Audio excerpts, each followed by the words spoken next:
Life with മോളി എന്ന എൻ്റെ YouTube ചാനലിലേക്ക് എല്ലാവർക്കും സ്വാഗതം. ഇന്ന് ഞാൻ ഉണ്ടാക്കാൻ പോകുന്നത് ഒരു അരി വറുത്ത് പൊടിച്ചിട്ടുള്ള ഒരു ഉണ്ടയാണ്. അത് നമുക്ക് നിഷ്പ്രയാസം ഉണ്ടാക്കുന്ന ഒരു പെട്ടെന്ന് സിമ്പിളായിട്ട് ഉണ്ടാക്കുന്ന ഒരു കുട്ടികൾക്ക് സ്നാക്സിനായിട്ട് കൊടുക്കാം വൈകിട്ടത്തെ. അതുകൊണ്ട് നമുക്കതെങ്ങനെ ഉണ്ടാക്കാൻ നോക്കാം. നമ്മൾ അരി ഉണ്ട ഉണ്ടാക്കുന്നതിൽ ഇൻഗ്രീഡിയൻസാണിത്. ഇത് 1/2 കിലോ അരി എടുത്തിട്ടുണ്ട്. ഇതാണ് 1/2 കിലോ. റേഷൻ അരിയാണ് ഞാൻ എടുത്തത്. മറ്റേ അരിയാണെങ്കിലും ഏതരിയാണെങ്കിലും ഉണ്ടാക്കാം. പിന്നെ ഒരു തേങ്ങ എടുത്തിട്ടുണ്ട്, 1 ടേബിൾ സ്പൂണ് ഏലക്ക എടുത്തിട്ടുണ്ട്, 2 ടേബിൾ സ്പൂണ് ജീരകം എടുത്തിട്ടുണ്ട്, 1/4 കിലോ വെല്ലം കുറച്ച് വലുതായതുകൊണ്ടാണ് 1/4 കിലോ എടുത്തത്. ഇത് നമ്മൾ വെള്ളം ഒഴിച്ച് അടുപ്പത്ത് വെച്ച് കുറച്ച് പാനീയമാക്കണം, എന്നിട്ട് വേണം അതിനകത്തേക്ക് മിക്സ് ചെയ്യാൻ. അത് കഴിഞ്ഞ് നമ്മളിനി സ്റ്റൗ കത്തിച്ച് അരി വറുത്തെടുക്കണം. സ്റ്റൗ കത്തിച്ച് ചീനച്ചട്ടി നല്ലപോലെ ചൂടായാൽ അരി അതിനകത്തേക്ക് ഇട്ടതിന് ശേഷം അരി നന്നായിട്ട് വറുത്തെടുക്കണം. ചീനച്ചട്ടി നന്നായി ചൂടായിട്ടുണ്ട്. കുറച്ചിട്ടിട്ട് വേണം വറുക്കാൻ. ഒരുമിച്ച് വറുക്കരുത്, ഒരുമിച്ച് വറുത്താൽ എല്ലാം വറുന്ന് കിട്ടൂല. കുറച്ചിട്ട് വറുത്ത് നമ്മൾ എടുക്കുക വേണ്ടത്. ഇത് ഈ ഒരു പരുവം ആകുന്നവരെ നമ്മൾ വറുക്കണം. ഈ ഒരു പരുവായി കഴിഞ്ഞാൽ ഇങ്ങനെ ആകണം. ഇങ്ങനെ ആകുന്നവരെ നമ്മൾ വറുത്തെടുക്കണം, എങ്കിലേ ഇത് മിക്സിയിലിട്ട് നമുക്ക് പൊടിക്കാൻ പറ്റുള്ളൂ. നമ്മൾ വെല്ലം പാനീയമാക്കാൻ വേണ്ടി കുറച്ച് വെള്ളം ഒഴിക്കാവുള്ളൂ. എന്നിട്ടിത് നല്ലോണം എല്ലാം അലിഞ്ഞ് ചേർന്ന് കഴിയുമ്പോൾ നമുക്ക് സ്റ്റൗ ഓഫാക്കാം. എന്നിട്ട് വേണം അരിച്ചൊഴിക്കണം. നമുക്ക് പൊടിയിലേക്ക് അരിച്ച് നമ്മൾ ഒഴിക്കണം. മിക്സിയിലേക്ക് നമ്മൾ കുറച്ചിട്ടിട്ടേ പൊടിക്കാൻ പാടുള്ളൂ. അധികം ഇട്ടാൽ പൊടിഞ്ഞ് കിട്ടൂല. കുറച്ച്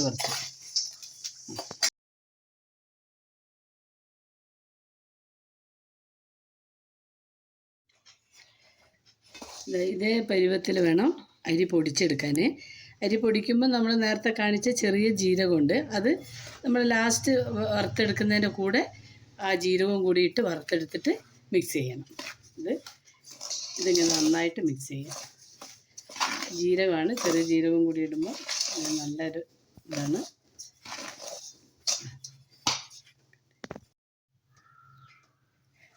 ഇതിനകത്ത് ഇനി തേങ്ങ ഇടാൻ പോവുകയാണ്. ഒരു തേങ്ങയാണ് എടുത്തിട്ടുള്ളത്. നമുക്ക് ഇഷ്ടാനുസരണം എടുക്കാം, കൂടുതലിന്. അത് നന്നായിട്ട്, പിന്നെ കുറച്ച് ഏലക്കപ്പൊടി, 2 ടീസ്പൂൺ ഏലക്കപ്പൊടിയും കൂടെ ഇതിൻ്റെ കൂടെ ചേർത്തിട്ടുണ്ട്. എന്നിട്ട് നന്നായി നമ്മൾ ഇങ്ങനെ കുഴച്ചെടുക്കണം. കൈകൊണ്ട് തന്നെ കുഴക്കുന്നതാണ് ഏറ്റവും നല്ലത്.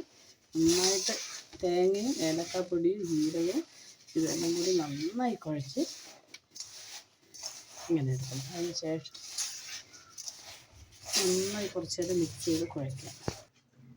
ഇനി നമ്മളതിനകത്ത് ശർക്കര പാനീയം ചേർക്കാൻ അരിച്ചൊഴിക്കുകയാണ്. അതായത് ഇതിനകത്ത് എന്തെങ്കിലും ഉണ്ടെങ്കിൽ നമുക്കിതിനകത്ത് പോകുമല്ലോ, അതിന് ഇത് അരിച്ചൊഴിച്ചു. ശർക്കര പാനീയം കൂടി അതിനകത്ത് ഒഴിച്ചു. എന്നിട്ട് നന്നായിട്ട് മിക്സ് ചെയ്യാം. നമ്മൾ കുറച്ച് ഒഴിച്ചിട്ട് മിക്സ് ചെയ്ത് നന്നായിട്ട് നമ്മൾ മിക്സ് ചെയ്ത് അരിയിനകത്ത് നന്നായിട്ട് പിടിക്കണം. തേങ്ങ അരി ഇതിനകത്തേക്ക് നന്നായിട്ട് മിക്സ് ചെയ്ത് എടുക്കണം. കുറച്ച് ഒഴിച്ചിട്ട് നമുക്ക് മിക്സ് ചെയ്യാം. അല്ലെങ്കിൽ ഇങ്ങനെ ഒഴിച്ചിട്ടാണെങ്കിലും നമുക്ക് കുറച്ച് ഇങ്ങനെ ഓരോ സൈഡായിട്ട് മിക്സ് ചെയ്തുകൊണ്ട് എടുക്കാം. നല്ലോണം മിക്സ് ചെയ്ത് ഇനി നമ്മൾ ആ ചെറിയ ചൂട് തന്നെ നമ്മൾ നന്നായിട്ടിങ്ങനെ ഇങ്ങനെ പിടിച്ചെടുക്കണം. ഇങ്ങനെ ചെറു ചൂടോടുകൂടി എടുത്താലേ നമുക്കിങ്ങനെ അത് കിട്ടുള്ളൂ. ഇങ്ങനെ നമ്മൾ ഇത്ര വലുപ്പത്തിലാക്കി, ഇതിലും വലുപ്പത്തിലാക്കാൻ വേണമെങ്കിൽ, അല്ലെങ്കിൽ ഇങ്ങനെ ഈ വലുപ്പത്തിലാക്കിയിട്ട് നമുക്ക് ഇങ്ങനെ ഒട്ടിക്കാം.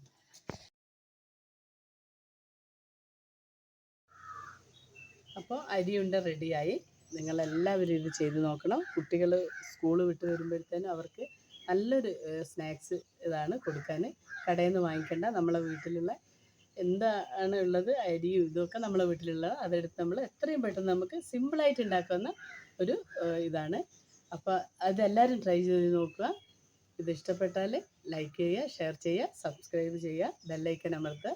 എല്ലാവരും എൻ്റെ കൂടെ ഉണ്ടാവുന്ന പ്രതീക്ഷയോടുകൂടി നമുക്ക് അടുത്ത വീഡിയോ നാളെ കാണാം. ബായ്.